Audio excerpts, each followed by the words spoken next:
Shall I start? Is there any more people to come in, Melissa?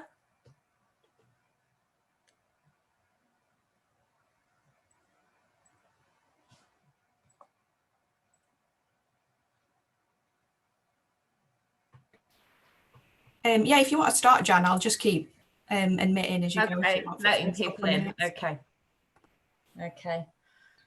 Well, morning everyone, and welcome to this Zoom CRESR seminar on tackling the dual challenges of domestic carbon reduction and fuel poverty.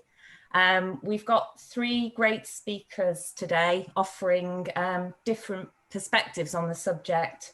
We've got Lucie Middlemiss from the University of Leeds, Helen Stockton from NEA, and Elizabeth Blakelock from Citizens Advice. Each speaker will present for about 10 minutes or so, and then we'll have time for questions and discussion at the end. I think because there's quite a lot of us attending, it might be easier if people put questions in the chat function and say who they are and who their question is directed to, and we'll see if that works. I think probably we'll save up questions till the end of all three presentations, but if you have any comments on presentations as they go along, you can put those in the chat function, and hopefully we'll be able to navigate those questions in the discussion. The other thing I've got to let you know about before we start is that the next CRESR seminar is on the 10th of March. It will be a Zoom seminar at 10 AM, and it's on coronavirus and the impact on those with low incomes. And Ruth Patrick from the University of York and Tony Wilson from the Institute for Employment Studies will be presenting on the 10th of March. So I'm not going to carry on with a long introduction. So Lucie, I think you're down to start the presentations today. I'm really looking forward to them. So take it away when you're ready. Thank you. And just wanted to say apologies that I'm looking not at you. My camera failed right at the last minute. In fact, classic failure of technology. I'll just get my screen shared. One moment.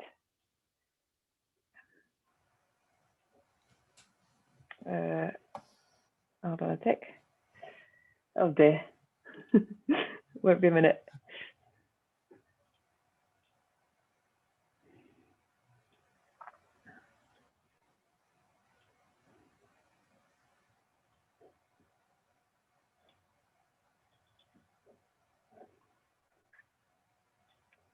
It shouldn't be taking as long as this, but I suddenly realized it wasn't going to work. So I want to share this one.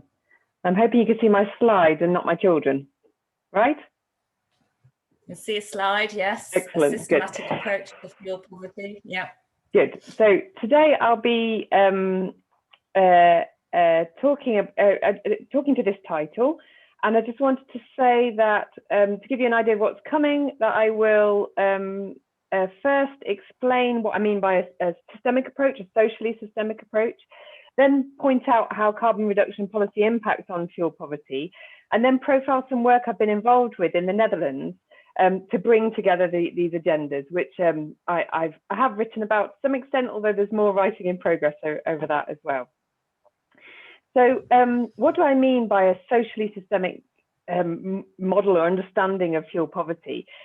This looks really complicated. This is my music. It started last night with a sort of the green boxes and the fuel poor households and all the arrows in between, and then I added extra orange boxes around the outside, and I'm just going to explain that briefly. Really, it's about this common understanding by practitioners and academics working in this field that the problem of fuel poverty is a systemic one, and the diagram's trying to capture the socially systemic nature of this problem. So here, each item that has a green is in a green box represents a driver of energy poverty. Now, some of these are really obvious ones that we've been talking about for years: energy markets, household incomes, energy efficiency. Others are newer kind of insights that come from a range of people, including some people in the room. I've worked extensively on social relations, as I'm sure you know, but also, you know, we need to actually actively name health and well-being as a driver of energy poverty here. I think that really helps. And then the fuel poor household sits in the middle to show that they're affected by this whole range of drivers and that these drivers are intersecting. Last night, I added the boxes in yellow to kind of show the policy and practice areas that can impact on these drivers. It was a bit of a kind of quick addition of these, so I'm sure I could add more, and I've already thought of a few extra bits that need to go in there. You can see then that there's a huge amount of policy from all sorts of different sectors that can have an impact on fuel poverty, and as such, it's a problem that has these really kind of deep and systemic links to all sorts of policy and practice areas. Also, the drivers in themselves can impact on each other. So, for instance, we've done some work on how access to family and friends that understand the market, that's around social relations, will result in you engaging more effectively in that market. That's kind of the energy market box here. The intersections between policy domains here, and as a result, the sort of potential unintended consequences and knock-on effects of policy in a number of different domains, in health, housing, social policy, welfare, environment, infrastructure, we could go on, are all linked through the daily lives of the fuel poor. And so in other places, I argue that the lived experience is a really excellent place to monitor these intersections, these unintended consequences, knock-on effects. And when we talk to people about their experiences, we get a sense of the intersection of all these drivers. But the diagram is really supposed to represent that understanding of fuel poverty as socially systemic. And I have written about this in a book chapter in 2020. So if people are interested in following up, I'm very happy to share that. So we can look at it this way. This is kind of, in effect, trying to start to understand the whole system from the beginnings of the fuel poor household. Or we could look at it in a different way, which is to think about, well, what carbon reduction policy is there, or is there potentially, and how will that impact on fuel poverty? And again, from a very quick kind of thinking about this morning, you know, you could reduce consumption of energy to reduce carbon impact. You could increase energy efficiency. You could change the energy vector, so move from gas to electric heating, or you could increase energy prices. There's probably more to add to that list, but just to think of all those things, really we can see that all of them will have a major effect on the fuel or energy poor unless some serious consideration of this experience is taken into account. So for instance, the shift from gas to electric heating has substantial costs associated with it, which are not accessible for a fuel poor household without full subsidy effectively. For me, the whole point of the concept of energy poverty really is to create this conversation, to bring to the forefront the differentiated needs of people in the energy transition or in other energy policy making more generally, so that they don't get forgotten and so that we make better policy for them. And I'm just going to give you an example of some work I've been doing in the Netherlands, which tries to do this, which brings together these two agendas.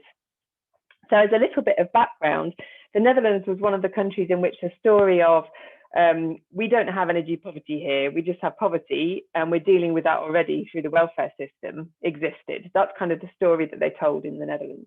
They also tell this story in Germany and Denmark. It's kind of a Nordic European story about, you know, we actually look after our poor people really well.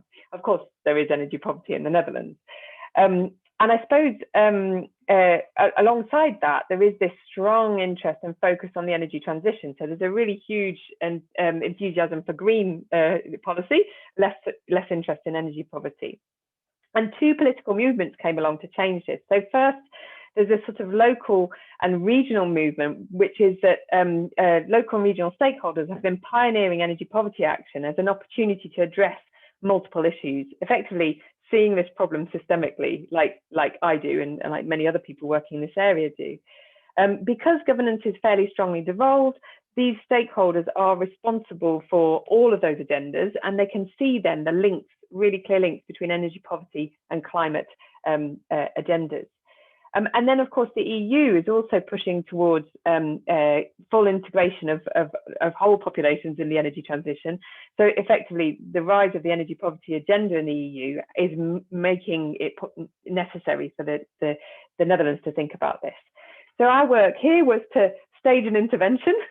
And in 2019, we ran an event on energy poverty in the Netherlands. That photo is from there. Some of you were there. The headline on the right-hand side in Dutch at the top is from a Dutch daily broadsheet at the time, which covered our work, saying effectively that, you know, if the energy transition takes place, more than the numbers of people experiencing energy poverty will double.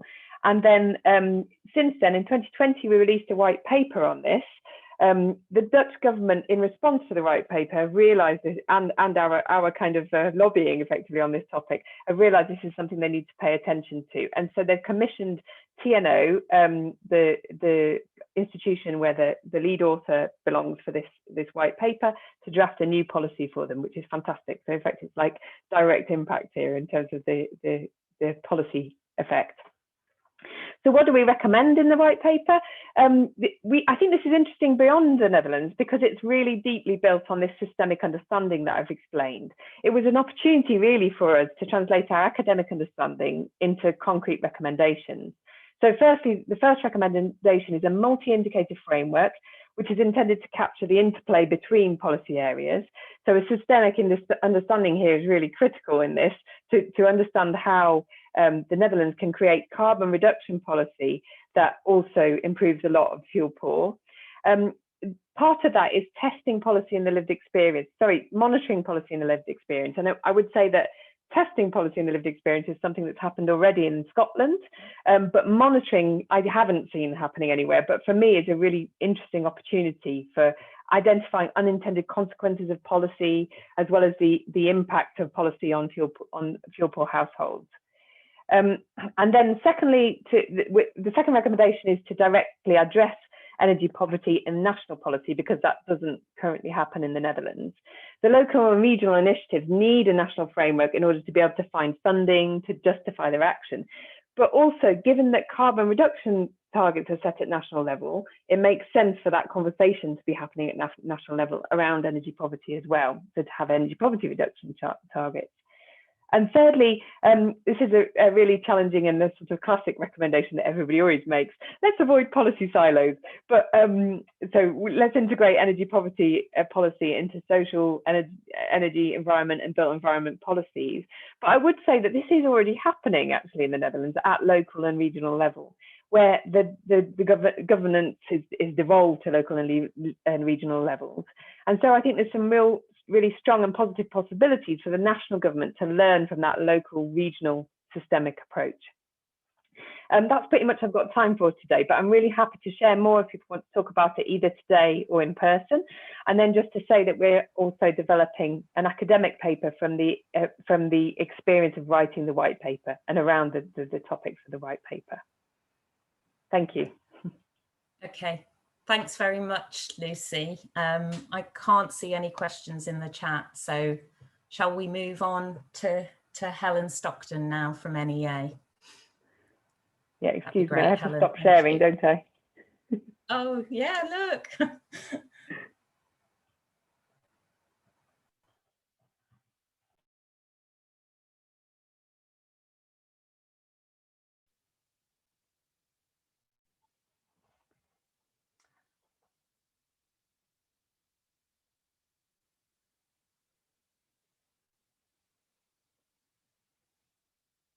Hi, can everybody hear me okay? I can hear you, Helen. That's great, brilliant. So good morning, everyone. My name's Helen Stockton. I am Research Manager at National Energy Action. I just wanted to say, firstly, thank you to Lucy for her really insightful presentation and for setting out how the understanding of fuel poverty as a systemic issue is critical in the context of domestic carbon reduction. And our understanding of how we can address and support fuel poverty going forward. So this morning I'm going to talk about how we can consider and meet the needs of fuel poor and vulnerable energy consumers in energy transitions, and specifically the current net zero ambition. So why is considering the needs of vulnerable energy consumers in the energy transition important? And I think we can answer this if we look at, sorry, I'm just getting my slides to move along there. If we can look at energy as an essential service. So in the context of domestic energy, we can view energy as an essential service as we do water, housing, etc. It provides adequate warmth, cooling, lighting, and power for appliances. And as an essential service, energy provides for or enables us to fulfill a number of needs, including decent standard of living, health and well-being, empowering citizens to fulfill their potential, and enhances social inclusion. Oops, wrong way.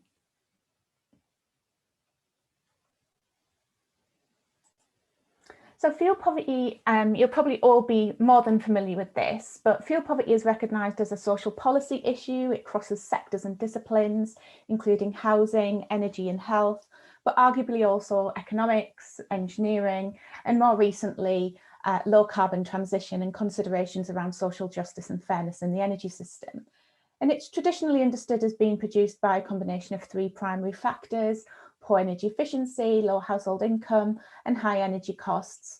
And these are moderated to varying degrees by a number of other situational and social factors, such as social norms, energy needs, behaviours, and health, etc.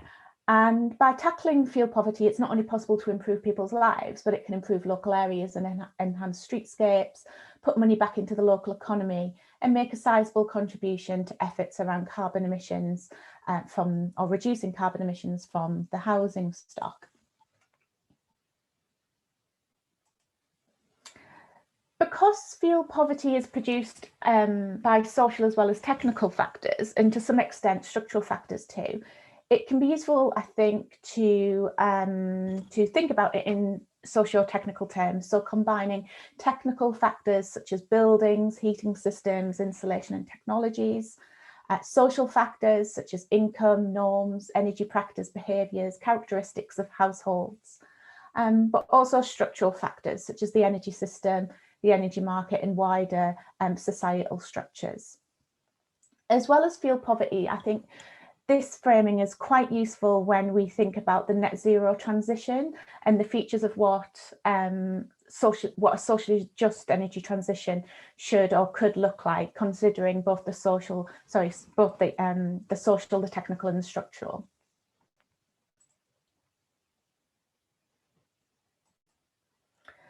So I've been considering two key questions in preparation for today: how the transition to net zero and attainment of climate change objectives can be achieved in socially just ways, and in doing so, how can we meet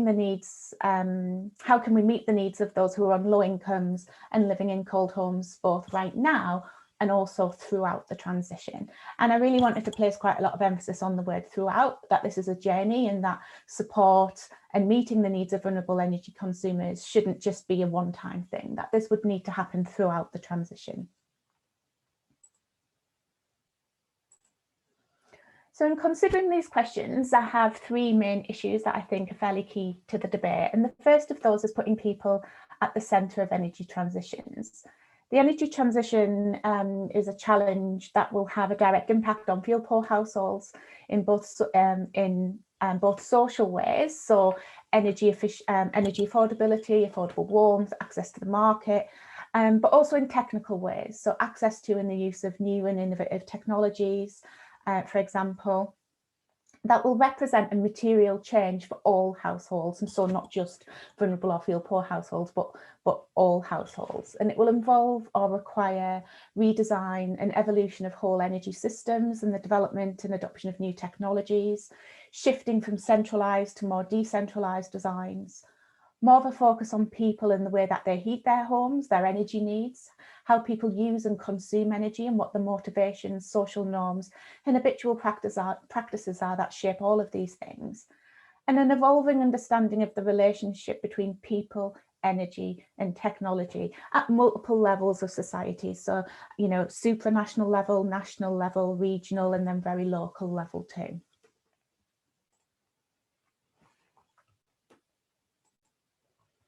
And the second issue or issues are those around fairness and justice. And discussions of field poverty and climate change often include debate around concepts of fairness and equity, who gets the benefits, who pays and how we can ensure that the energy transition is socially just. The debate considers not just in how we consider the distribution of costs and benefits that will derive from the energy transition, but also issues around recognition and procedural justice.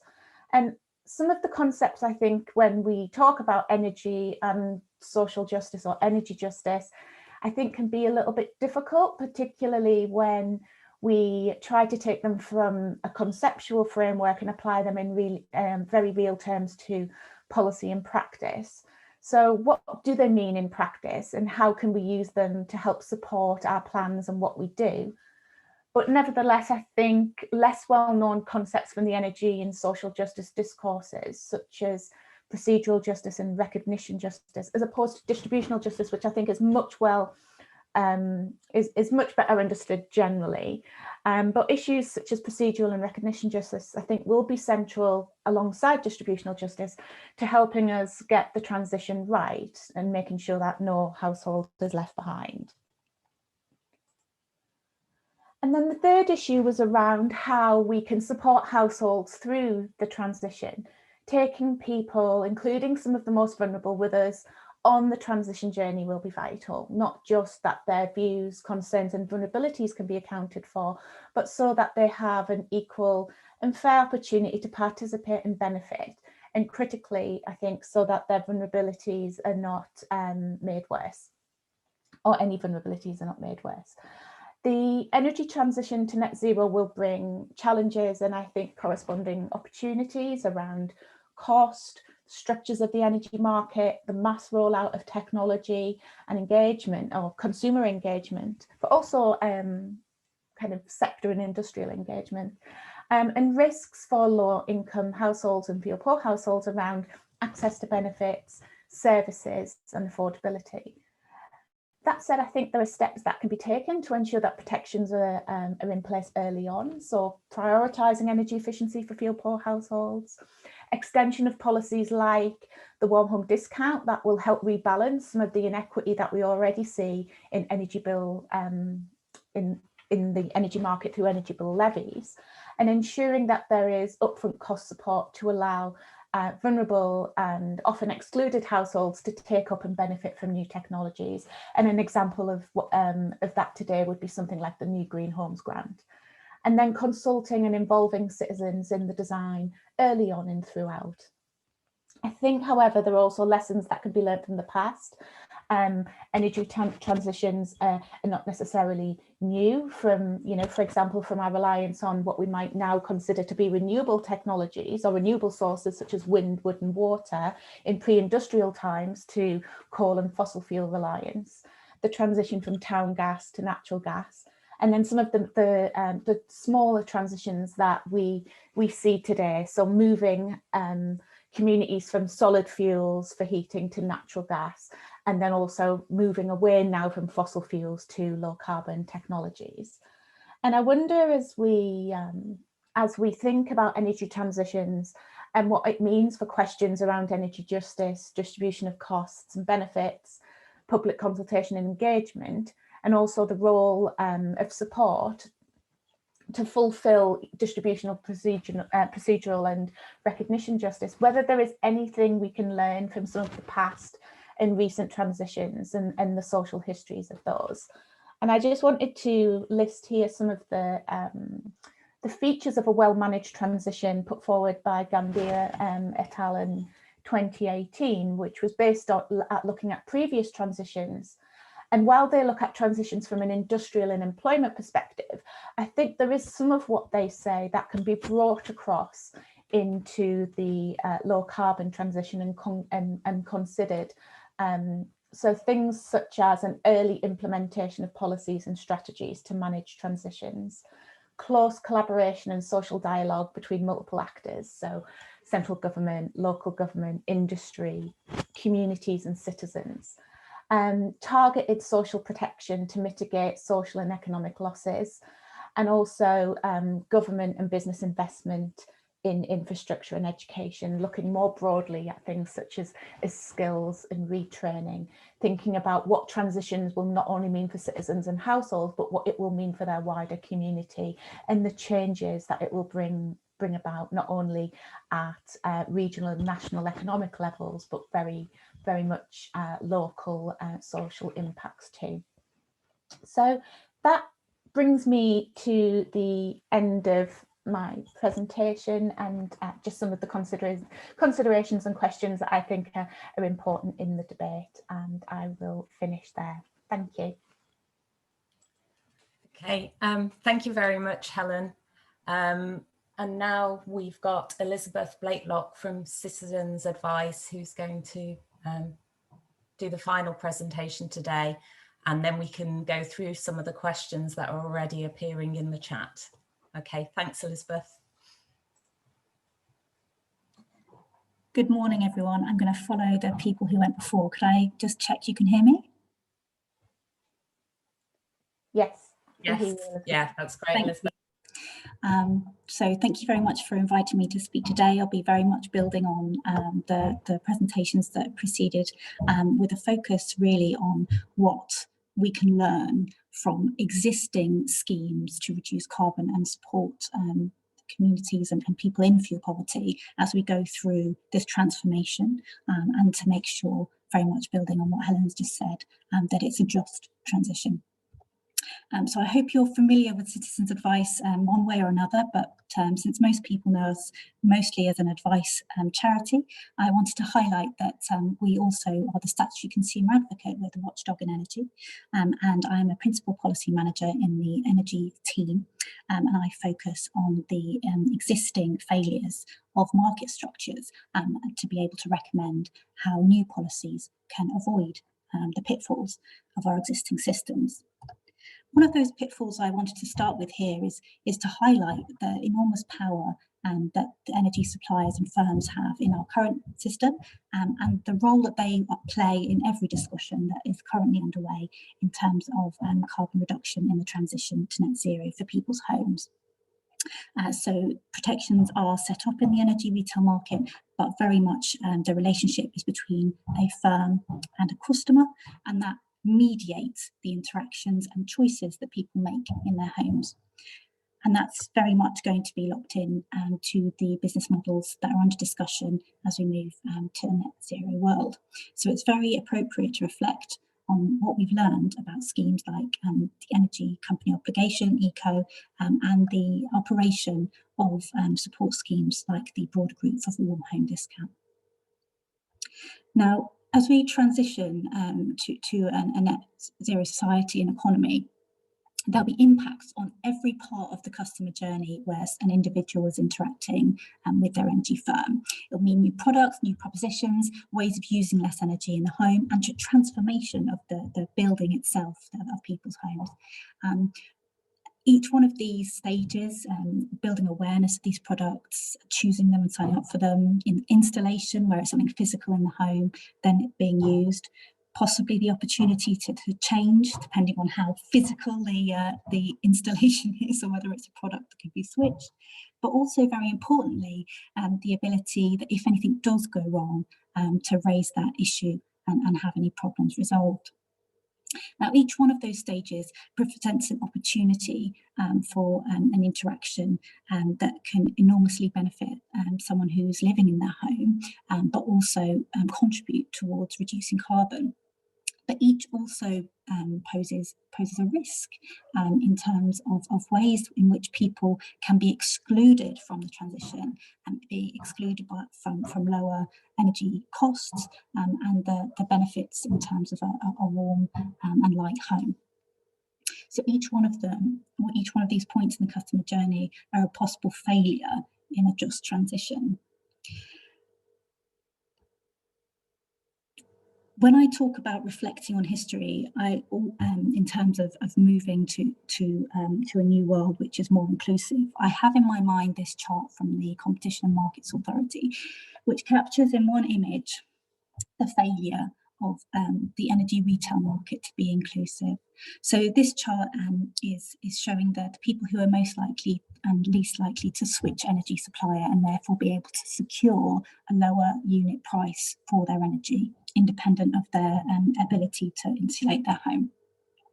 And what it shows is that up to 2016, there was a systematic failure by the market design to make sure that people could secure a good deal in the market if they had fewer years in education, if they had a lower income, if they were disabled. These were the people that the market design was systematically excluding. I'm very cross about it, and in the background you might be able to hear my kitten, also very disappointed. I wanted to highlight that the market design that resulted in those consequences was a choice. That was a choice of a market design that was reiterated by a series of market reforms, which highlighted at its centre the importance of a market structure which relied on engagement.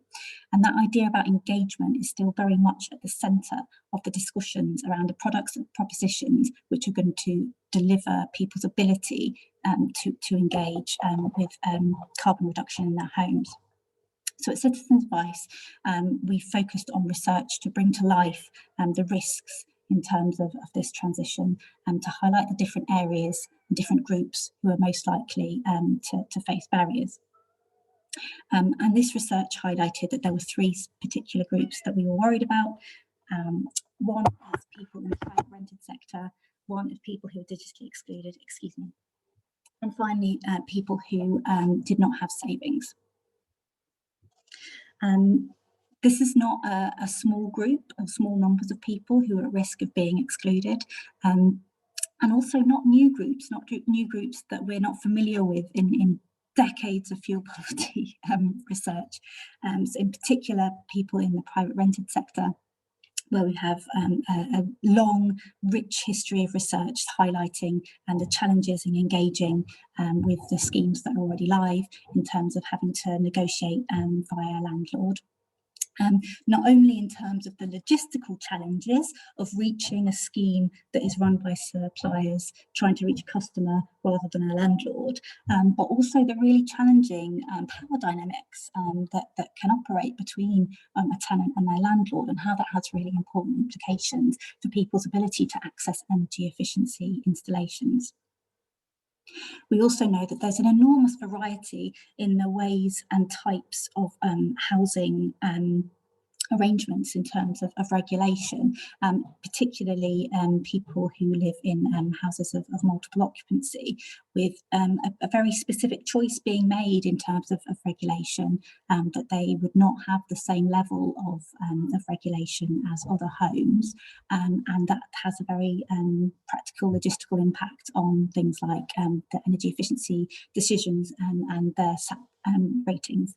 So the current way in which the access to energy efficiency schemes is mediated has very important implications as we move forward to try and increase access to new schemes that will drive our transition. Now, with the private rented sector, it's relatively straightforward, at least to identify the scale of the challenge in terms of the numbers of people who live in the private rented sector.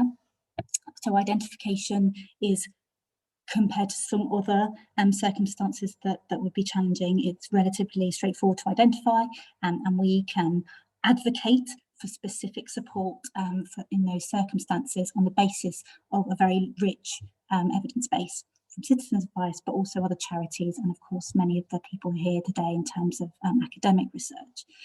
What's less understood is another one of those groups, which is people who are digitally excluded. So a very large number of people who don't use the internet, but also a large variation in the ways that people feel confident in engaging when they're thinking and talking about energy. in particular, the way that we've thought about it before has really focused on access to a smartphone or access to a consistent and reliable broadband connection. But something that that's come to the fore really significantly in the COVID crisis is just how variable people's access to reliable internet can be. So whereas we can ask, do you have a smartphone? Do you have broadband in a survey or in our discussions with clients? What's much more challenging is to understand the variation in people's access to data. It's been very prominent in the discussion about homeschooling. So what will really move us forward in this area is understanding data poverty and its intersection with fuel poverty.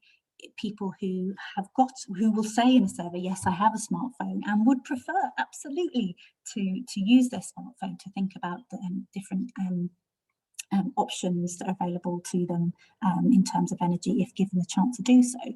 But they have a restricted amount of data. And they have to, much in the same way as we've been talking for many years about people rationing energy, ration the use of that data. And I think it is upon us to question the extent to which the necessity of using that data to compare deals about new carbon reduction products, which require an excellent credit score, to which we can really say that it's a priority for people as they in the use of a very small amount of data. So digital exclusion, I would see as having a very important implication for moving forward, but also a very urgent one. So the way that we at Citizen Advice are suggesting is the way to consider these barriers and to have the just transition that Helen's already talked about, is that the future schemes, the future market structures need to be inclusive by design. There's a more detailed slide there on what that would mean. But I wanted to make a very practical point in the rest of my time about what that might mean for all of us who are on this call today. So firstly, it means really centering lived experience of people in our research, in our policy work, to make sure that there is no continuation of a reliance on an average householder or a theoretical consumer who will make decisions in a certain way. It also has a real challenge in terms of who is involved when we talk about recognition justice in particular, who's involved in those decisions, who has a seat at that table. And we can all play a role in using our convening power in terms of our inviting power and in inviting voices from diverse communities to those discussions. And I'd like to close by highlighting some work in my work in terms of making sure that those discussions are ethnically diverse. So I started a project last year which closed with the diversity in energy speakers directory to try and encourage events like this and future ones to convene groups from a diverse range of backgrounds. And a huge thank you to Sprue, who convened a session yesterday about this book on the left, which is on its way to me, Diversifying Power. When we talk about a just transition, we absolutely need to make sure that people with multiple marginalised identities are involved in those discussions. For me, that means a shift to making sure when I talk about fuel poverty in park homes, that includes a discussion about prejudice to travelling communities. It means talking about racist landlords when we're talking about eco, and it means talking about the withdrawal of translation services by energy suppliers as they seek to make cost savings, and the very important implications that has for people's access if English isn't their first language. And I'd ask all of you to join me in 2021 in moving to a world where we can conclude that it is really an inclusive discussion. And with that, I will close.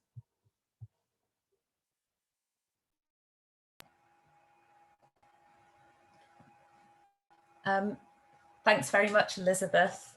I guess it's probably best for us to go straight into the chat because there's lots of questions here.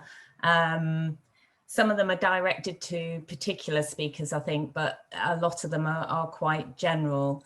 And the first question is from Alex H, and he's talking about the advantage of fuel poverty at the moment is that a lot of separate sources of funding are not actually joined up. And he's concerned that if we do start to see a joining up of those silos, that this might mean less available funding. And he asks, how could those of us working in this area try and ensure that this doesn't happen? I don't know, Helen, maybe you might have a view on that. Yeah, I'm happy to didn't take mean that. to drop you in it, sorry. No, that's okay, no problem at all. Okay. I think it's a legitimate concern. I think, you know, often the disjointedness of sometimes policy and funding has led to some problems in terms of households accessing joined up interventions, for example, where you have funding for a gas mains connection and the funding isn't forthcoming for the gas central heating system to then go in. I think where policies and funding can be aligned, they should be aligned in order to make that a seamless experience for the household. I think in terms of risk around converging funding streams and what that might mean, I suppose it would be kind of incumbent upon us, upon those active in this area, to make sure that, you know, funding is ring fenced for the fuel poor, that, you know, something like the Green Homes Grant, where we have got ring fenced funding available for fuel poor households, it is maintained and taken forward, and that we maintain our an eye on what those ring fence funds are, and then what the estimates are for required funding to address fuel poverty in the long term. So I think there are some benefits to making sure that funding is joined up, but absolutely accept the point that if we converge areas and areas of focus, then we need to be careful that that funding is maintained and ring fenced. Okay, thank you. I don't know if Elizabeth or Lucy have anything to add to that. I guess this is a little bit related to Stuart Boothman's question about parallel poverties as well, and how do we address these multifaceted problems, because people in fuel poverty are not only poor because they can't afford to heat their homes, they're poor because they can't afford to eat, they can't pay their bills, and so on and so forth. So I guess there is an issue about addressing those multifaceted problems as well in a more holistic way, and how do we start to think about that, particularly around ensuring that those people that are traditionally left behind are included in the transition in a fair way. Can I just respond to that one, Jan? Yeah, sure. I suppose I think one of the value for me, there's kind of some argument around the value of pulling out different forms of poverty in this way. So we talked about digital poverty. Liz talked about digital poverty. We talked about fuel or energy poverty. You know, there's all forms of food poverty, period poverty, all sorts of ways of addressing this. But for me, the real value of energy or fuel poverty is that it brings poverty discussions into the energy world. And when we think about the context of the Netherlands, this is a really good example, because until you really kind of hold up the world of fuel poverty or energy poverty to the governance of energy, nobody necessarily is going to notice that it has an impact. And so for me, it's a big thing about it is just getting into the right conversations. And so having the conversation around energy poverty is important because it makes energy providers, energy policymakers, anyone who works on energy, it brings these issues to their attention. So I'm not sure whether I have an answer for Stuart as to how do we solve everything. I mean, clearly in the UK, there are lots of challenges around poverty in general that really need to be addressed, and which are linked to welfare reform and all the rest of it. And I'm sure lots of people here have more expertise on that than I do. But at the same time, the value of talking in terms of specific poverties for me is absolutely to point out that that this is a problem that is affected. And then in the context of the low carbon transition, it would be quite easy to potentially to miss that. Certainly in the Netherlands, they were kind of missing the energy poor out of the low carbon transition until we made an intervention and said, actually you need to be thinking about energy poverty as a way of making them address this address the poor in that transition, really. Yeah. I think that's really helpful actually to talk about it like that. Elizabeth, I don't know if you've got anything to add, or maybe Lucie, you want to reflect on Tony Gore's question as well about how they did break down those silos in the Netherlands. I mean, Elizabeth, would you like to add anything at the moment? Yeah, so just the way that I navigate this division is when I'm interacting with people who focus on lived experience, then it's absolutely central to talk about poverty and income.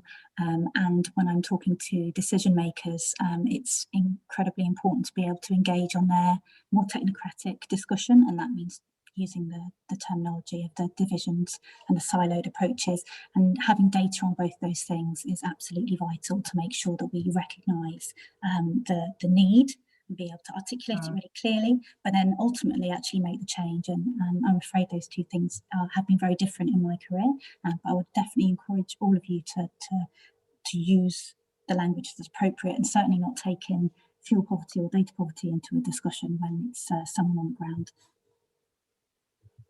Okay, thank you. I mean, Lucie, how did they go about it in the Netherlands? What measures or approaches have been used to break down some of those barriers between silos? I think the really critical thing is that targets for a number of different like social goals, including poverty, health, also CO2 emissions, are set at really very local level in the Netherlands. So they're kind of devolved, and the responsibility for meeting those targets is set at local levels. So it was local stakeholders that kind of saw that the energy poverty measures would be addressing several problems at once. And so they've seen the systemic nature of these kinds of measures, and then they've acted on that. I'm not entirely sure how it started, but it seems to have sort of bubbled up from the bottom up in that way, because there is, people can see that some of their tenants of housing association properties, for instance, are struggling, and so the consequence is that by linking up these problems and thinking, oh, we could solve this in this way. And this kind of refers back to one of the other questions, and apologies, I can't remember, I think it was Alex, about the separate sources of funding in a way, because I mean, the way they've seen it is, well, how can we use funding to really good effect, and then use funding to address poverty, to address CO2 emission reduction, and potentially also to have health benefits as well. So I think that those connections are more natural at a local or regional level, because you're closer to everyday life, really, and you can see the everyday life problems that people are facing. And so I guess that lack of siloization happens there. I mean, by very local, I mean that boroughs of Amsterdam will have their own responsibility for CO2 emissions and poverty, which is kind of quite interesting, isn't it? I guess so. I guess measuring things across those areas is challenging as well at such a small scale. But yeah, it's interesting to me that EU countries that have said we haven't got a problem, particularly traditionally, well insulated countries, haven't got a problem. do you think the transition has been the impetus for them to start to recognise fuel poverty, or is it other things as well?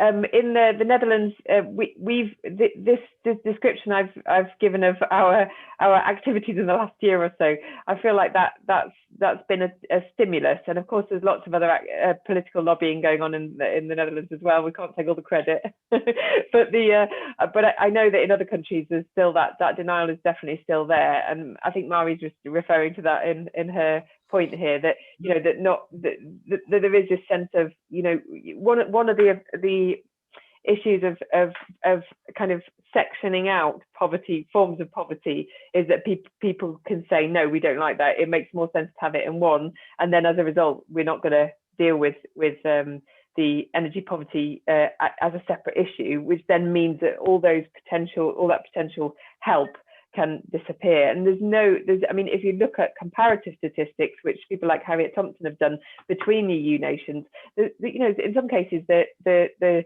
denial is happening in countries that have very similar rates to the rates that we have in the UK. So it's not really I mean, I don't think Germany and the UK are altogether that different in terms of the numbers. Last time I looked, it's been a while. So I think it's really yeah. And Marilyn also says in Sweden they're in denial about this.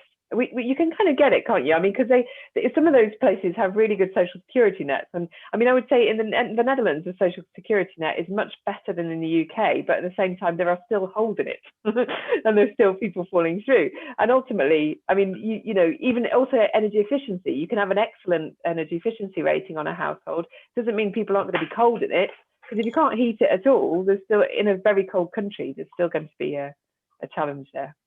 I think I would just echo Lucie's points there as well. I think one of the things we find when comparing energy poverty or fuel poverty across different EU member states is that all the factors that combine to produce fuel poverty in the UK are not always the same in different member states.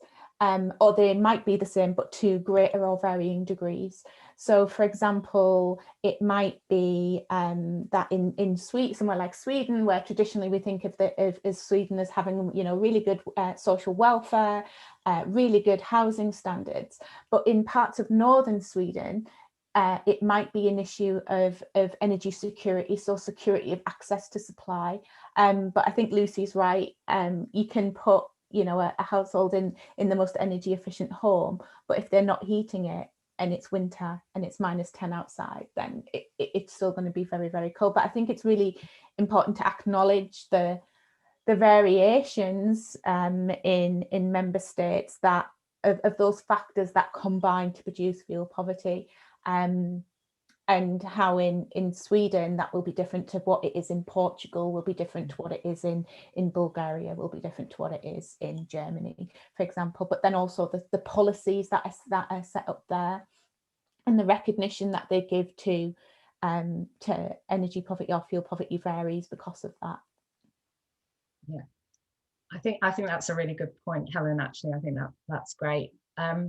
Probably move on now to the journey for fuel poverty households and moving households towards the transition and how you support them. Alex H has got a question about that. So he talks about decarbonisation opportunities are sometimes missed out because vulnerable households need other support around crisis that are more immediate, perhaps.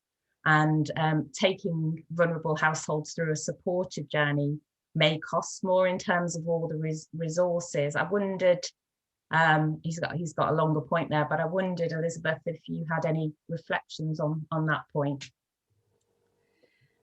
Yes, so her point there, I think, is a really important one. We meet as advice services a lot of people in a moment of crisis, particularly around debt, and we know that the response there needs to respond to that question, but ultimately being able to live in a warm home will need a much longer journey.